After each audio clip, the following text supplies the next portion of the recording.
Hi hello friends, ಎಲ್ರಿಗೂ ನಮಸ್ಕಾರ. ಮನೆ ಅಡಿಗೆಗೆ ಸ್ವಾಗತ. ಬನ್ನಿ ಈಗ ಹಳ್ಳಿ ಶೈಲಿಯಲ್ಲಿ ಬಾಯ್ಲರ್ ಕೋಳಿ ಸಾಂಬಾರು ಮಾಡೋದನ್ನ ತಿಳಿಸ್ಕೊಡ್ತಾ ಇದ್ದೀನಿ. ಅದಕ್ಕಿಂತ ಮೊದಲು ಹೊಸಬ್ರು ಯಾರೇ ನಮ್ಮ ಚಾನಲ್ ನೋಡ್ತಾ ಇದ್ರು ನಮ್ಮ ಚಾನಲ್ಲು ಕೂಡ ಸಬ್ಸ್ಕ್ರೈಬ್ ಮಾಡ್ಕೊಳ್ಳಿ. ಬನ್ನಿ ಈ ಸಾಂಬಾರು ಮಾಡುವ ವಿಧಾನ ಹೇಗೆ ಅಂತ ತಿಳ್ಕೊಳ್ಳೋಣ.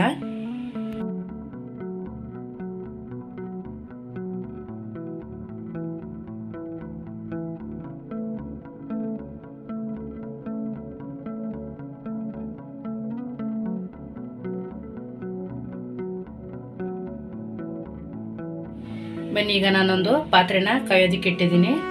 ಅದಕ್ಕೆ ಒಂದು 5 ಸ್ಪೂನ್ ಆಗೋಷ್ಟು ಎಣ್ಣೆ ಹಾಕೋತಾ ಇದ್ದೀನಿ. ಎಣ್ಣೆ ಸ್ವಲ್ಪ ಬಿಸಿಯಾಗಲಿ. ಬನ್ನಿ ಈಗ ಎಣ್ಣೆ ಕಾದಿದೆ. ಕಾದಿರೋ ಎಣ್ಣೆಗೆ ನಾನು ಒಂದು 1/4 ಭಾಗ ಅಷ್ಟು ಈರುಳ್ಳಿನ ಉದ್ದದಾಗಿ ಕಟ್ ಮಾಡಿ ಹಾಕೋತಾ ಇದ್ದೀನಿ. ಇದ್ರ ಜೊತೆಗೆ ಅರಿಶಿನ ಪುಡಿನೂ ಕೂಡ ಹಾಕೋತಾ ಇದ್ದೀನಿ. ಈರುಳ್ಳಿ ಎಲ್ಲ ಫ್ರೈ ಆಗಬೇಕು ಅಂತ ಏನಿಲ್ಲ, ಜಸ್ಟ್ ಎಣ್ಣೆಗೆ ಹಾಕೊಂಡ್ರೆ ಸಾಕು. ಬನ್ನಿ ಈಗ ಈರುಳ್ಳಿ ಹಾಕಿದ್ಮೇಲೆ ನಾನೊಂದು ಅರ್ಧ kg ಆಗೋಷ್ಟು ಬಾಯ್ಲರ್ ಕೋಳಿನ ತೊಗೊಂಡಿದ್ದೀನಿ. ಇದನ್ನು ಎಣ್ಣೆಗೆ ಹಾಕೊಳ್ಳೋಣ.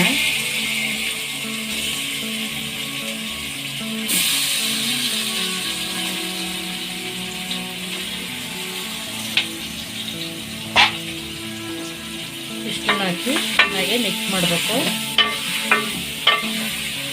ಇದು ಎಣ್ಣೆಯಲ್ಲಿ ಚೆನ್ನಾಗಿ ಬೇಯಬೇಕು. ಚಿಕನ್ನು ಒಂದು 5 ನಿಮಿಷ ಬೆಂದರೆ ಸಾಕು. ಮಸಾಲೆ ಹಾಕಿದ್ಮೇಲೂ ಕೂಡ ಕೋಳಿ ಬೇಗ ಬೆಂದೋಗುತ್ತೆ. ಬಾಯ್ಲರ್ ಆಗಿರೋದ್ರಿಂದ ಬೇಗ ಬೆಂದೋಗುತ್ತೆ. ಇದು 5 ನಿಮಿಷ ಎಣ್ಣೆ ಇದೆಲ್ಲ ಇಟ್ಕೊಂಡು ಚೆನ್ನಾಗಿ ಬೇಯಬೇಕು. ನೋಡಿ, ಈ ಕಡೆ ಚಿಕನ್ ಕೂಡ ಬೆಂದಿದೆ. ಚೆನ್ನಾಗಿ ಬೆಂದಿರುವಾಗ ನಾವು ರುಚಿಗೆ ತಕ್ಕಷ್ಟು ಉಪ್ಪನ್ನ ಹಾಕೊಳ್ಳೋಣ.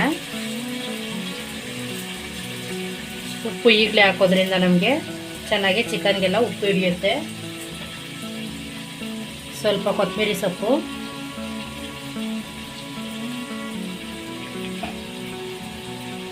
ಪುದೀನ ಸೊಪ್ಪು ಸ್ವಲ್ಪ,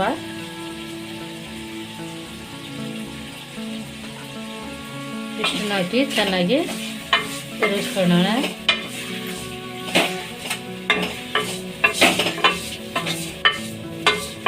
ಇದು 2 ನಿಮಿಷ ಚೆನ್ನಾಗಿ ಬೇಯ್ತಾ ಇರಲಿ.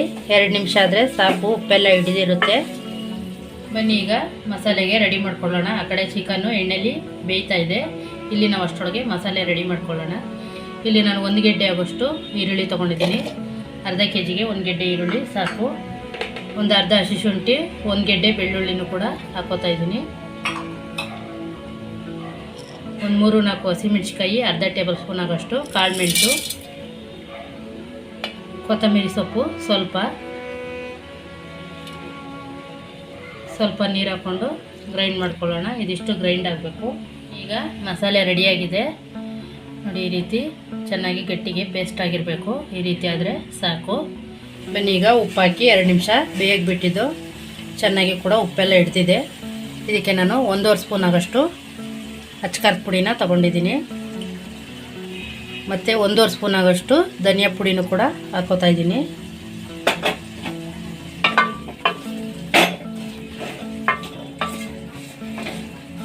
ಎಲ್ಲ ಹಾಕ್ಕೊಂಡು ನಾವು ಚೆನ್ನಾಗಿ ಮಿಕ್ಸ್ ಮಾಡ್ಕೋಬೇಕು.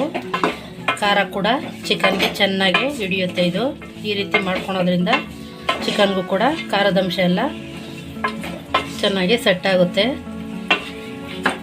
ಈಗ ಖಾರದ ಪುಡಿ ಎಲ್ಲ ಹಾಕಿ ಚೆನ್ನಾಗಿ ಮಿಕ್ಸ್ ಮಾಡ್ಕೊಂಡಿದ್ದೀನಿ. ಈಗ ನೋಡ್ತಾ ಇದ್ರೆ ನಮಗೆ ತಿನ್ನಬೇಕು ಅಂತ ಅನ್ನಿಸುತ್ತೆ. ಈಗ ನಾವು ಈರುಳ್ಳಿ ಪೇಸ್ಟ್ ಏನು ರುಬ್ಕೊಂಡಿದ್ವೋ ಅದನ್ನು ಕೂಡ ಹಾಕ್ಕೊಳ್ಳೋಣ. ನಾನು ರುಬ್ಬಿರೋಂಥ ಪೇಸ್ಟ್ನೆಲ್ಲ ಹಾಕ್ಕೊಂಡಿದ್ದೀನಿ. ಇದ್ರ ಜೊತೆಗೆ ಜಾರ್ ತೊಳೆದಿರೋಂಥ ನೀರನ್ನು ಕೂಡ ಸ್ವಲ್ಪ ಹಾಕ್ಕೋತಾ ಇದ್ದೀನಿ.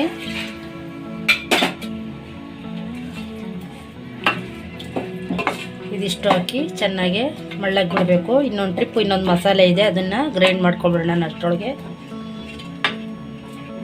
ಬನ್ನಿ ಈಗ ಇನ್ನೊಂದು ಮಸಾಲೆನ ರೆಡಿ ಮಾಡ್ಕೊಳ್ಳೋಣ. ಒಂದು ಅರ್ಧ ಇಂಚ್ ಆಗೋಷ್ಟು ತೆಂಗಿನಕಾಯಿ ಚೂರನ್ನ ತೊಗೊಂಡಿದ್ದೀನಿ. 1-2 ಟೊಮೊಟೊ, ಚಕ್ಕೆ ಲವಂಗ ಇಷ್ಟನ್ನು ಕೂಡ ಗ್ರೈಂಡ್ ಮಾಡ್ಕೊಳ್ಳೋಣ. ನೀರು ಬೇಕು ಅಂದರೆ ಹಾಕೊಳ್ಳಿ, ಇಲ್ಲಾಂದರೆ ಟೊಮೊಟೊ ರಸನೇ ಬಿಡುತ್ತೆ. ಬೇಕು ಅಂದರೆ ಹಾಕೋಬೋದು, ಇಲ್ಲಾಂದರೆ ಸ್ಕಿಪ್ ಮಾಡ್ಕೊಳ್ತೀವಿ. ಬನ್ನಿ ಈಗ ಕಾಯಿ ಟೊಮೊಟೊ ರುಬ್ಬಿರೋದು ಕೂಡ ನುಣ್ಣಗೆ ಪೇಸ್ಟ್ ಆಗಿದೆ. ಈ ಕಡೆ ಕೂಡ ಸಾಂಬಾರು ಮಳ್ತಾ ಇದೆ. ಇದಕ್ಕೆ ನಾವೀಗ ಹಾಕ್ಕೊಳ್ಳೋಣ ರುಬ್ಬಿರೋಂಥ ಮಸಾಲೆನೆಲ್ಲ.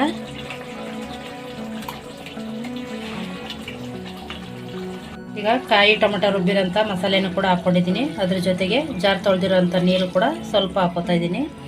ನಿಮಗೆ ಗಟ್ಟಿ ನೋಡಿ ಹಾಕ್ಕೊಳ್ಳಿ, ಜಾಸ್ತಿ ತೆಳ್ಳಗಿದ್ರೆ ಚೆನ್ನಾಗಿರಲ್ಲ. ಬಾಯ್ಲರ್ ಕೋಳಿ ಆಗಿರೋದ್ರಿಂದ ಒಂದು ಹದದಲ್ಲಿದ್ದರೆ ಮುದ್ದೆಗೆಲ್ಲ ತಿನ್ನೋಕ್ಕೆ ಚೆನ್ನಾಗಿರುತ್ತೆ. ನೋಡಿ, ತಿಕ್ನಿಕ್ಸಲ್ಲಿದ್ದರೆ ಈ ಥರ ಗಟ್ಟಿಗಿದ್ರೆ ಚೆನ್ನಾಗಿರುತ್ತೆ.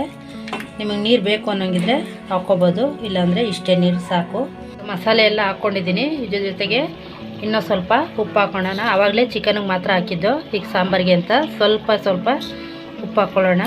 ಇದಿಷ್ಟು ಹಾಕಿ ಸ್ವಲ್ಪ ಪುದೀನ ಸೊಪ್ಪು, ಕೊತ್ತಂಬರಿ ಸೊಪ್ಪು ಇಷ್ಟನ್ನು ಹಾಕಿ ಒಂದು 5 ನಿಮಿಷದ ಕಾಲ ಬೇಯೋಕ್ಕೆ ಬಿಟ್ಬಿಡೋಣ. ಬನ್ನಿ, ಈಗ ಸಾಂಬಾರು ಒಂದು 5 ನಿಮಿಷ ಬೇಯಕ್ಕೆ ಬಿಟ್ಟಿದ್ದು ಚೆನ್ನಾಗಿ ಬೆಂದಿದೆ. ನೋಡಿ, ಬೆಂದಿದೆ ಅನ್ನೋಕ್ಕೋಸ್ಕರ ಎಣ್ಣೆ ಅಂಶ ಎಲ್ಲ ಸುತ್ತ ಬಿಟ್ಕೊಂಡಿದೆ. ಈ ರೀತಿ ಎಣ್ಣೆ ಅಂಶ ಎಲ್ಲ ಮೇಲೆ ಬಿಟ್ಕೊಂಡ್ರೆ ಚಿಕನ್ ಸಾರು ತುಂಬಾ ಚೆನ್ನಾಗಿ ಆಗಿದೆ ಅಂತ. ಸಾಕು, ಇಷ್ಟ ಆದರೆ ಸರ್ವ್ ಮಾಡ್ಕೊಬೋದು ನಾವು. ನೋಡಿ, ಚೆನ್ನಾಗಿ ಬೆಂದಿದೆ. ಈಗ ಇದನ್ನು ಆಗಿದೆ, ಸ್ಟವ್ ಆಫ್ ಮಾಡಿಕೊಂಡು ಸರ್ವ್ ಮಾಡ್ಕೊಳ್ಳೋಣ. ಬನ್ನಿ ಫ್ರೆಂಡ್, ಹಳ್ಳಿ ಶೈಲಿಯಲ್ಲಿ ಮಾಡುವಂತಹ ಬಾಯ್ಲರ್ ಕೋಳಿ ಸಾಂಬಾರು ರೆಡಿಯಾಗಿದೆ. ಬಿಸಿ ಬಿಸಿ ಮುದ್ದೆಗೆ ಒಳ್ಳೆ ಕಾಂಬಿನೇಷನ್ನು. ಒಂದು ಮುದ್ದೆ ಊಟ ತಿನ್ನೋರು 2 ಮುದ್ದೆ ಕೂಡ ಊಟ ಮಾಡ್ತಾರೆ. ಇದು ನೆಂಟರು ಬಂದಾಗಂತೂ ಬೇಗ ಮಾಡಿಕೊಡ್ಬೋದು, ಈಸಿ ಕೂಡ. ಒಂದು ಸಲ ಈ ವಿಧಾನದಲ್ಲಿ ಟ್ರೈ ಮಾಡಿ ನೋಡಿ, ನಿಮಗೂ ಕೂಡ ತುಂಬಾ ಇಷ್ಟ ಆಗುತ್ತೆ. ಹೊಸಬ್ರು ಯಾರೇ ನಮ್ಮ ಚಾನಲ್ ನೋಡ್ತಾಯಿದ್ರು ಕೂಡ ನಮ್ಮ ಚಾನಲ್ನು ಕೂಡ ಸಬ್ಸ್ಕ್ರೈಬ್ ಮಾಡಿ. Thank you friends. ನೆಕ್ಸ್ಟ್ ವೀಡಿಯೋದಲ್ಲಿ ಸಿಗೋಣ.